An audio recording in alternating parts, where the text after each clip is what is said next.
The Spider-Man No Way Home trailer has dropped. I'm not going to spend a huge amount of time talking about it. There's lots of other people out there talking about it, giving an in-depth breakdown and reviews.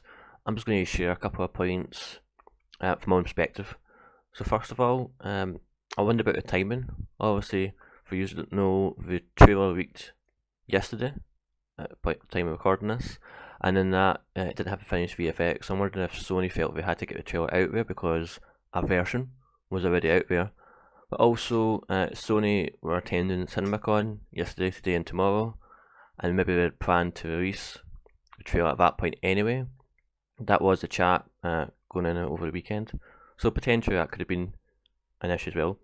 But I have to say, I'm glad the trailer's out. Really enjoyed the trailer.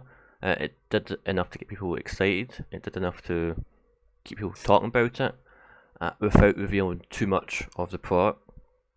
What I found particularly interesting about what the story was presented as being is partly a personal story for Peter, coming to terms with everyone finding out who he is and that struggle, and also the dilemma of going to Doctor Strange to fix it, but also he's wanting certain people to remember who he is, so he doesn't have to keep lying to those people, whilst at the same time balancing when the spell goes wrong, it seems, the impacts it has on the whole universe, the whole city, bringing different characters from different universes, so it kind of balances the personal with that kind of more global, universal size story.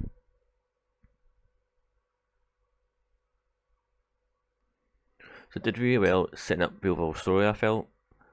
Also, Doctor Strange seemed a bit different from what we've seen in other movies. It could be that we're seeing like an evil Doctor Strange, or it could just be the events of Endgame and sins have affected him.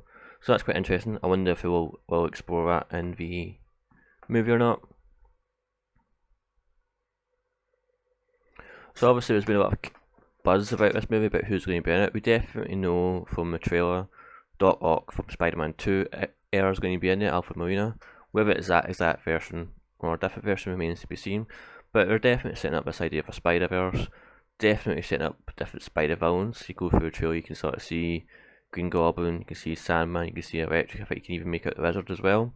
Whether or not the different Peters show up, I mean, at this point, I think it's 99% will show up with different Peters of Toby and Andrew. But whether or not that actually happens in a trailer, we'll have to wait and see. And there could be other cameos from people that play Gwen, MJ, etc.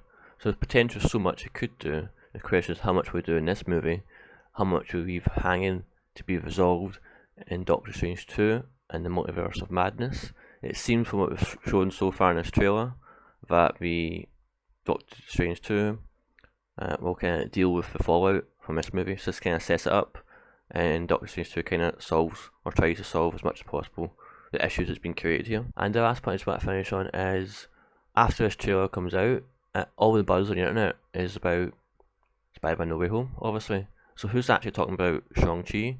I feel it's quite suspicious of timing. Well, maybe suspicious is not the right word, but it's quite unfortunate for the timing. This just came out because it's taken away so much attention, particularly online attention from Shang-Chi.